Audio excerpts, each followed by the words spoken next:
Hi, how's it going, guys? Thanks for joining today. I'm excited to talk to you about dry hopping. I know that this talk was initially planned for benchmarking on brew house efficiencies, throughput, cellar efficiencies, throughput. We are not quite ready to release that data yet, but if you come see Grist Analytics at CBC, I'd be happy to work with you and show you where you are, and we'll have that data packaged up at that point. So today is on maximizing yeast performance and repitching in IPA heavy breweries. All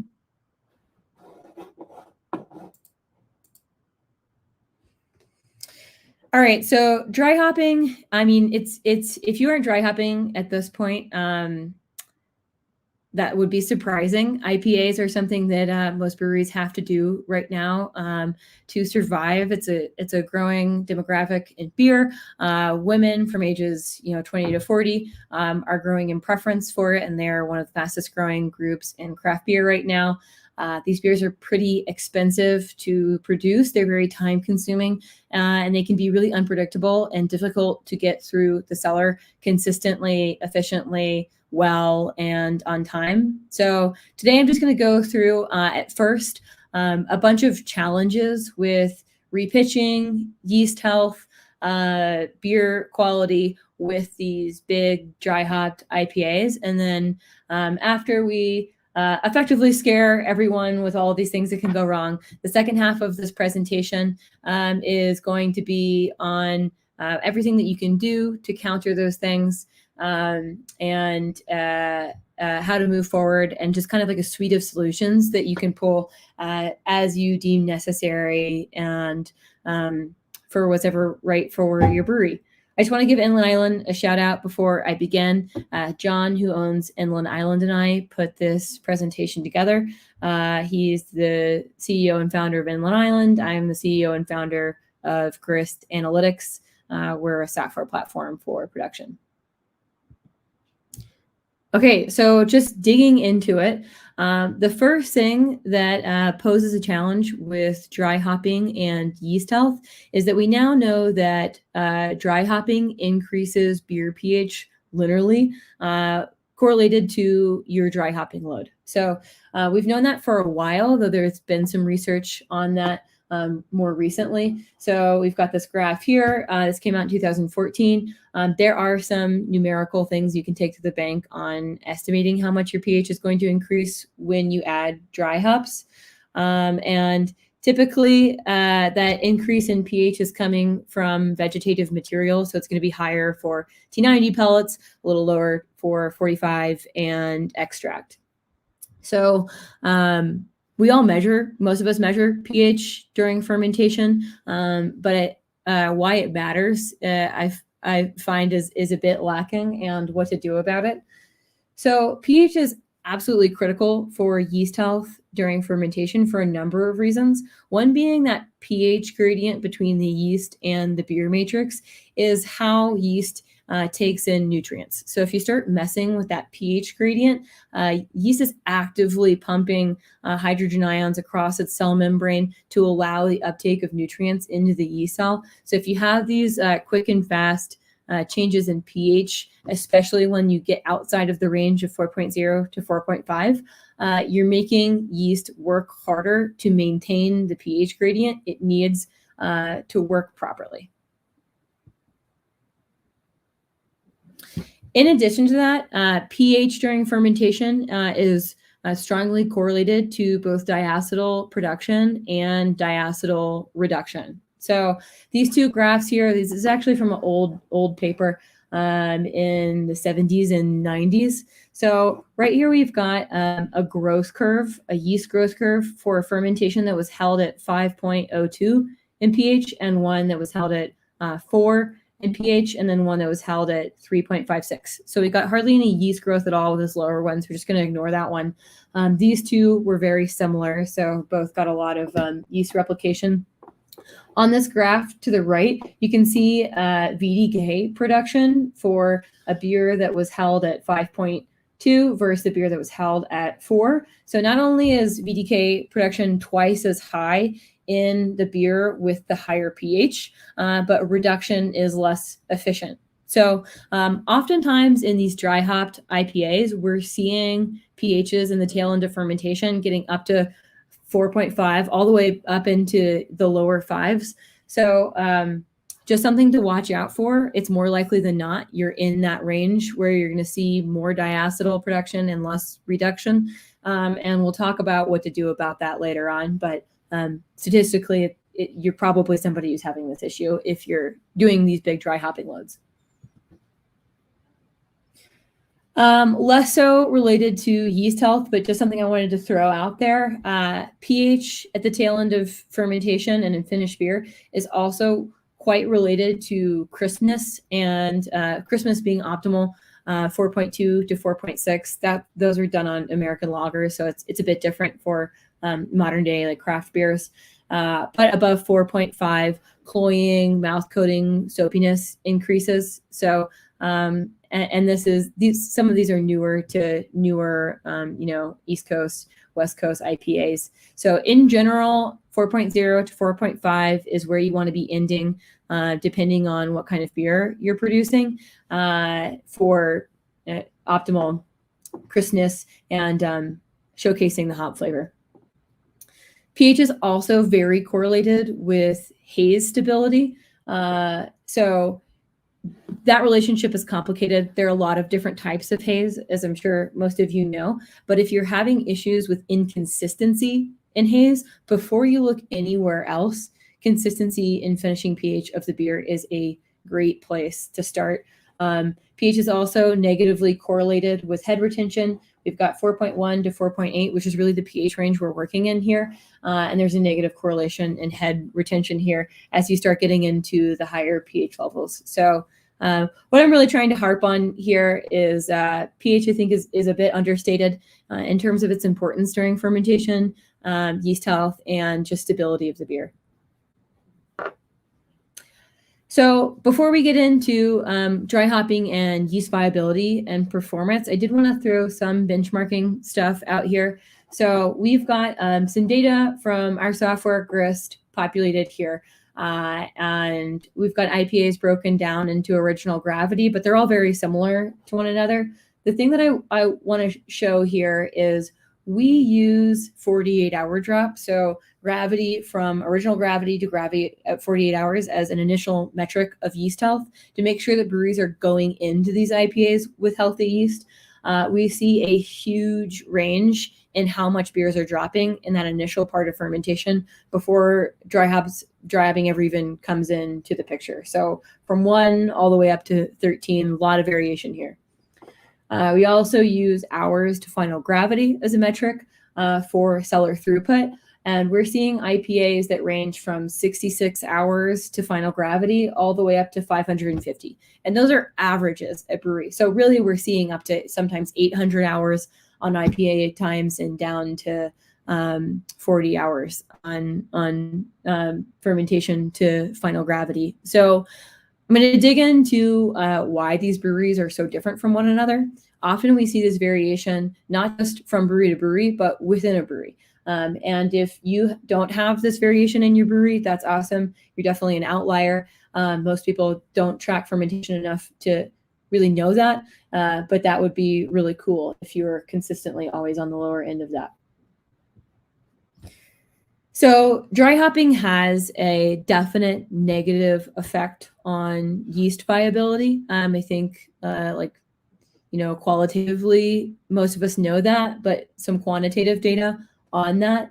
This is from a large macro brewery down here. These are viabilities pre-dry hopping, viabilities post-dry hopping. So pre-dry hopping, we're in that 80 to 100 range, really great for repitching. Post-dry hopping, it's getting down sometimes to the 30 to 40%, typically below 85% is in the no pitch range. I know at a smaller brewery, some people are doing cell counting, some people are not. If you are, there's not a lot you can do when you get a lower viability number if you're kind of strapped for yeast. But just so you have the whole picture, this is how that affects vitality and fermentation. So The orange fermentations here are from slurries that have been exposed to dry hopping, were lower in viability likely, and they are taking a very long time. They're not dropping at the beginning of fermentation. Attenuation is much less consistent. It's all over the place, and it's really difficult to plan around these beers. And spending this long on yeast is not good for flavor, haze, sensory, really anything. In green are fermentations once they switch to harvesting prior to dry hopping. So there is a significant quantitative effect on yeast viability and fermentation and vitality from exposing yeast to hops. I'm not going to go too much into the science behind hop creep. I'm going to assume that we all have some preliminary understanding of hop creep. But just to cover it really quickly, so when you dry hop a beer, those hops come with a pack of enzymes that break down unfermentable sugar into fermentable sugar. So you get continued fermentation.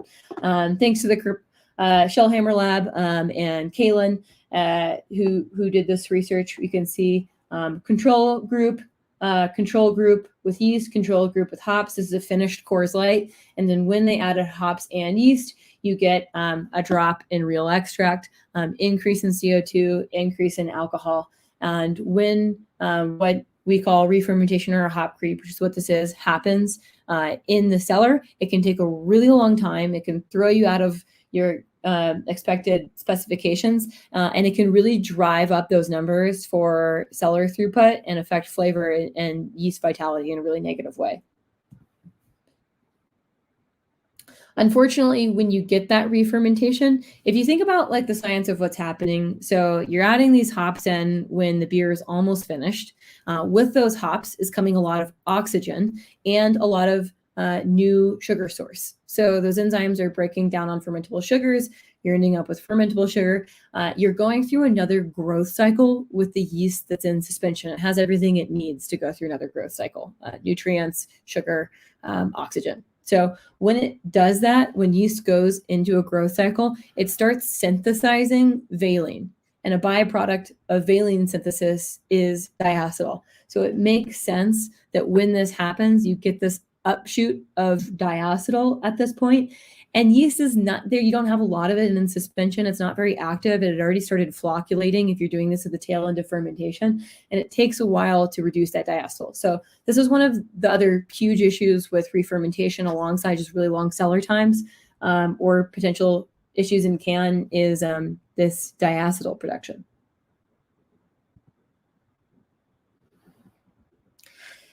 And then just a little bit more on that, this re-fermentation can also throw you out of alcohol and CO2 specs. And it also leads to extremely long tank times. And this is a huge frustration point at a lot of breweries we work with on this issue, is not only are these beers just in tank forever, it's pretty unpredictable how long and how low they're going to settle out. Okay, so what can be done about this? We've talked a lot about all the negative consequences of dry hopping on fermentation and yeast viability. And there's really no silver bullet solution. It really depends on what you need with yeast management, what tools you have in the brewery, how fast you're trying to turn beer. But I do want to provide as many tools as we can to mitigate some of these issues. So at a very basic level, going into these IPAs with good yeast health is going to go a long way. You want that initial 48-hour drop to be good before you even start worrying about hop creep and yeast health. So underpitching and overpitching, both bad. Underpitching causes yeast stress, ester production. It's going to create an environment where the yeast have a really hard time dealing with that extra hop creep. Overpitching is usually where smaller breweries lean if they don't have any way of pitching by cell count. But overpitching comes with some problems too. You're diminishing nutrients at the beginning of fermentation, especially nitrogen. There's a lack of growth.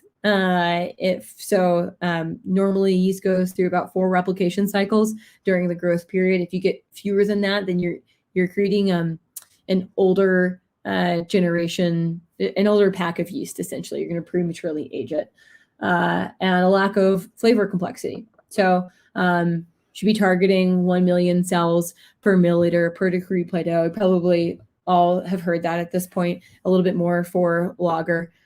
Should be above 85% viable. And if it's not above 85% viable, you're likely doing something wrong. And I would be happy to talk to you about that and figure out how to get you above that 85%, because that should be possible. Pitching on the first knockout and oxygenating for the first 24 hours or the first 2 Plato drop. So we'll talk a little bit more about oxygen on the next slide, but just to go over this graphic here. So this was an experiment done a while ago on a beer that was knocked out all on the first knockout and oxygenating appropriately on the first knockout versus that same beer that was broken into several knockouts and oxygenating over the course of the first 24 hours. So when you have this influx of oxygen during these subsequent knockouts, you're influxing oxygen at around the 2nd or 3rd replication cycle of these yeast cells, which can have a really positive effect on fermentation speed. So, the 2 that were oxygenated subsequent times are these 2 very quick fermentations down here. So to talk a little bit more about oxygen, the rule of thumb is oxygenating during the first 24 hours or until the beer drops to Plato. Really what you're trying to do is avoid injecting oxygen into a beer that is going to have flavor defects from that oxygen injection. But it can have a really positive effect during the first 24 hours or until the beer drops to Plato. If the beer drops 2 Plato before 24 hours, you're going to want to go with that 2 Plato rule. Another thing on oxygen, so O2 versus air is can be a contentious debate in especially the small brewery world. I know that air is more accessible, it's more affordable, you can get an air compressor. Logistically, it's a lot easier, but you are capped at 8 parts per million O2 saturation with air, which is never going to be quite enough. So it's fine. Obviously, a lot of people are out there doing it and making good beer. It is never going to be optimal. So I don't usually make capital expense referrals that often. I think you should, prove the worth of that stuff. But switching to oxygen and implementing some way to measure that in the brewery is going to have a return on investment in fermentation speed and fermentation consistency in a hugely impactful way. And then 1 parts per million oxygen per degree Plato is the rule of thumb, to go back to that O2 versus air thing. Most of the breweries we work with are using some sort of flow control. They don't have a way of measuring wort oxygen yet. We see 2 to 3 liters per minute. It's pretty normal. I have more data on this if you want to shoot me an email. If you're interested on flow rate versus O2 saturation, there are some cheap and easy ways to get closer to optimal on this topic. Okay, and then second thing is knowing your nutrients. So again, we're stacking yeast health at the beginning of these IPA fermentations to deal with the inevitable dive in yeast health at the end of them that we can't really avoid. So the first one of these is free amino nitrogen, making sure you have enough free amino nitrogen in the beer going into fermentation. So this chart on the right here is done by Escarpment Labs. They actually have a whole blog post on this that I can't recommend highly enough. It's awesome. They tested fan consumption across all of their yeast strains and plotted them here. We'll be sharing a booth with them at CBC if you want to come and talk to us both. And they found 125 to 180 is typical across lager and ale strains. If you want to dial this in per strain, that's definitely possible. But just making sure you're in this range should be pretty good. All malt, normal starting gravity beers you're going to have enough fan, and having too much fan can have detrimental effects. It can affect haze negatively. It can be a microbial concern. So adding additional fan, if you already have enough, is not a particularly good idea. But if you are doing low gravity beer, so you don't have a lot of grain going in, that might be a time to look at adding yeast nutrient. Or if you have more than, say, 15% of your grain bill is adjuncts, also a good time to look at adding fan. Kind of on that topic, if you are in a situation where you need to be adding additional free amino nitrogen, it's not all the same. So DAP is kind of like the sugar packet of, it's like straight sugar versus a complete meal for a human. Yeast are going to use that nitrogen source really quickly, and it's going to leave the matrix devoid of nitrogen later on in fermentation. So it can have a detrimental effect in one fermentation, but even more in subsequent fermentations. We usually recommend an organic source of yeast nutrient. Second thing here is zinc. So 0.1 to 0.2 is normal. This is a great thing just to get sent in to a third-party lab. There are lots of labs out there that aren't even beer specific that measure zinc. I think it's a really valuable way to spend $30 or whatever it costs. I would just give the lab a call first, make sure you're storing it in the appropriate container to send it to them, so that the samples are accurate when they get them. There are some concerns there with zinc chelation by the time it gets to the lab.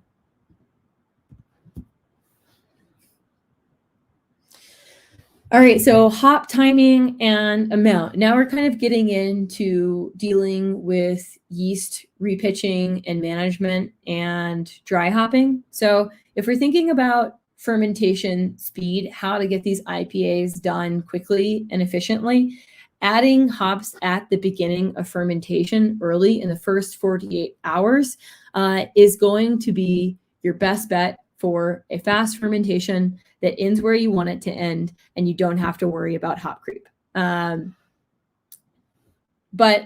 I know that poses some issues with yeast harvesting. You're going to want to do that if you have some other source for yeast harvesting. If you need to use the yeast off of that tank, it's not going to be the optimal time to be dry hopping. Mid-fermentation dry hopping, I'm talking about about 2 Plato above terminal, 2 to 3 Plato above terminal. This is my preferred time for dry hopping. I think it solves a lot of issues. You're getting some biotransformation. You're adding dry hops when yeast is still in suspension and has the capacity to deal with hop creep and the diacetyl production that comes with hop creep. And you're going to finish that beer out and the hop creep by the time it hits terminal. And you can harvest yeast prior to adding those dry hops into the fermentation, as long as you have a somewhat flocculent strain of yeast. The third option is cold dry hopping. So this was a bit old school, seems a bit new school again. Cold dry hopping is going to come with some pretty different flavor notes than early and terminal dry hopping, which are somewhat similar from what the research says. So those are some options there. Early is better for avoiding hop creep and for biotransformation. Mid, the flavor is going to be pretty similar to adding in the first 48 hours of fermentation, but it allows you to harvest yeast first. So if you're looking for mitigation on hop creep, you're okay with the beer finishing out a little drier, you're looking for biotransformation, and you're needing to harvest yeast, that's really going to be the best time, around 2 Plato from terminal.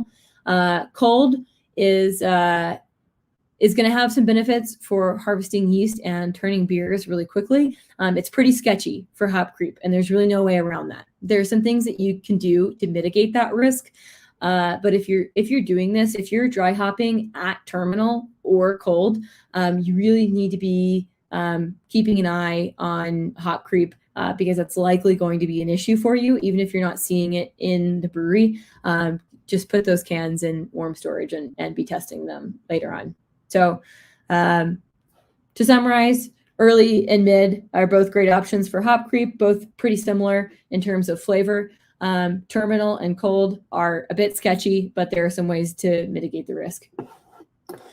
Amount of dry hopping. So the more hops you add, the more of these enzymes you're going to extract, and the more hop creep you're going to see, which has the capacity to really push out these fermentation times. There is a diminishing rate of return after 2 to 3 pounds per barrel. This has been shown time and time again. So I know that it's pretty popular to get into like the 4 to 6 pounds per barrel range with New England IPAs right now. I mean, that's fine, but you might end up with more hop creep and some hop burn, and you could probably be a bit more efficient if you wanted that. Hop type and residency are also really going to affect the amount of hop creep you're seeing, therefore fermentation time. So with the popularity of these really aromatic IPAs, lower kilning temperatures on hops have become popular. So you're ending up with more of these enzymes intact coming into the brewery. So different types of hops have a different enzyme load. I've heard a lot of people really call out specific culprits in the brewery for what's been correlated with hop creep. But again, and this presentation will be available afterwards, but if you are trying to reduce hop creep, we've talked about a handful of these, but the type of hop is definitely going to make a difference. Okay, so next thing with yeast performance and dry hopping is how you are storing this yeast. So ideal conditions, cold, 0 to 5 C, under 1 to 5 PSI of CO2 or nitrogen, absolutely never oxygen, and homogenization of about 5 minutes per hour. You don't want to over agitate it. So these two graphs on the right are viability as it relates to storage temperature. So you can see 1, 5, and 10. There is a little bit of a degradation and viability with those 3 temperature windows, but a significant dive in yeast viability if you're storing it above 10 degrees Celsius. And the subsequent effect of that on fermentation. So I wanted to mention that because people think about yeast storage as the yeast brink or the bucket or wherever this yeast is being stored, but the reality is that you're storing yeast for far more time usually in the bottom of the fermenter than you are at any of those other locations. And if you look at these are all conditions that are not present at the bottom of a fermenter. The bottom of a fermenter, you have a ton of hydrostatic pressure. It's under CO2. It's hot. There are hot pockets within that yeast bed, and it's not being homogenized. So the faster you can get yeast off of the tank, the better subsequent fermentations you're going to have. And that's great for these IPAs because it coincides with harvesting yeast before the dry hop, which is also good not to expose it to those hops. So avoiding long cone residency is going to avoid some of the detrimental effects to yeast viability from letting it ride in these IPAs for too long before harvesting. So everybody takes these pH measurements. I've never seen anybody do anything with these pH measurements in a brewery. A way that you can use this is if you start to see this climb in pH, there is a natural bump in pH during the tail end of fermentation from the reabsorption of organic acids. But this kind of curve is yeast autolysis. So when you have yeast at the bottom of a fermenter and it starts to lyse open, the pH increases. And if you see around here, if I saw this pH curve, I would just go ahead and get as much yeast as possible off of the tank, whether that's harvesting it or just burping it to get it off of the tank. So where this coincides with yeast viability and dry hopping is if you are dry hopping around 2 Plato from terminal and harvesting yeast before, that's going to have a number of effects. One, you're not exposing the yeast to the dry hop load, which is going to increase the viability. And two, you're not storing the early flocculated yeast below the tank for too long. So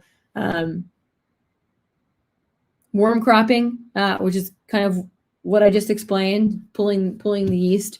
If you're dry hopping right before you're dry hopping, if you're not dry hopping around terminal, has been shown to increase fermentation performance subsequently. And then I already mentioned a lot of these: harvesting prior to dry hopping, soft crashing. So if you are needing yeast from a fermenter that you have used for an IPA, soft crashing is a tool. So typically, if you're doing well with yeast management, you will not need to soft crash to get enough yeast right before dry hopping. So you shouldn't have to soft crash. If you have a strain that's just not very flocculent at all, you can bump the temperature down a few degrees to facilitate some flocculation before terminal, so you can get enough yeast for the subsequent brew. There are some detrimental effects to doing that, as I'm sure make intuitive sense. Causing some flocculation when you're mid-fermentation. You might have some later issues with diacetyl or longer periods of hop creep. Another newer way, well, an old way, but now also a newer way of dealing with the yeast management and dry hopping issue is top cropping. So the people who are doing this are typically harvesting yeast from the standpipe into a sterile keg brink during high krausen. So overfilling the tank a tiny bit, probably not adding any anti-foam, standardizing the keg brink, and then just collecting the yeast that is blowing off through the blow-off arm, and having really good success with that. It's really healthy yeast. And then you kind of gain some flexibility to dry hop whenever it's best for you without worrying about yeast harvesting. I think it's logistically a bit difficult to time. If you want to know more about this, there's an MBA podcast on this method, and I would be happy to hook you up with a few breweries who are doing this if you want some specifics on how they're managing this with the production schedule and effectively doing it during fermentation.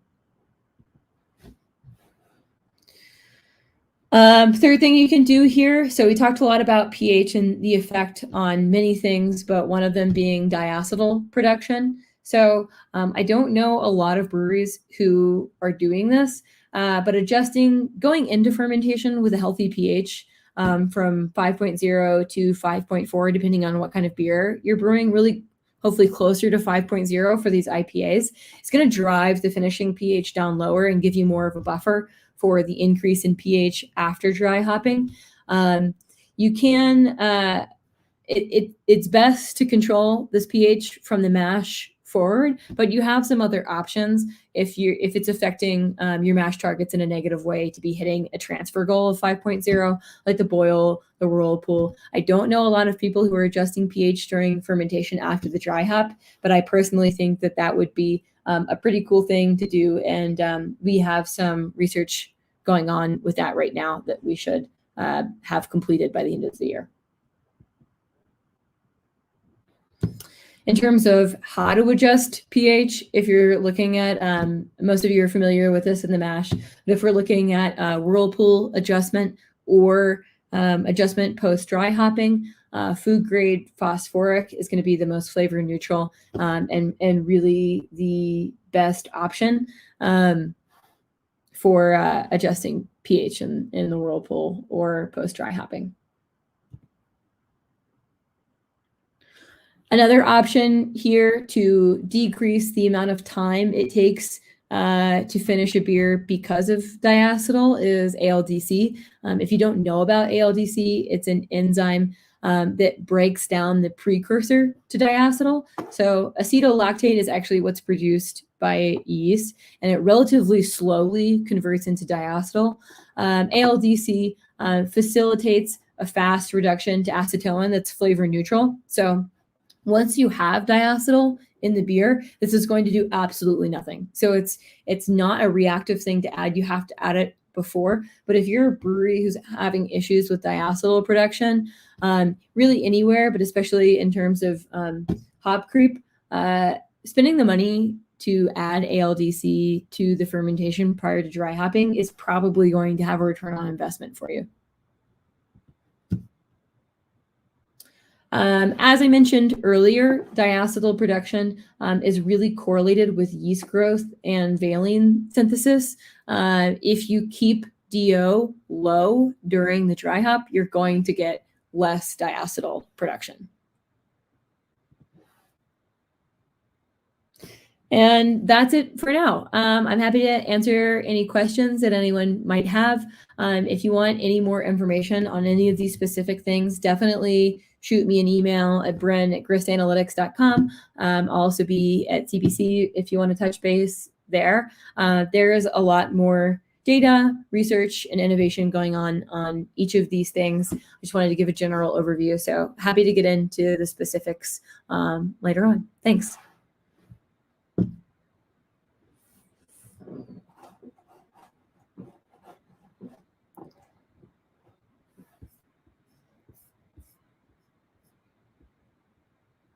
I'll just hang around and stare at my face for a second, wait for any questions, and then if you're watching this afterwards during the rerun, feel free to shoot me an email.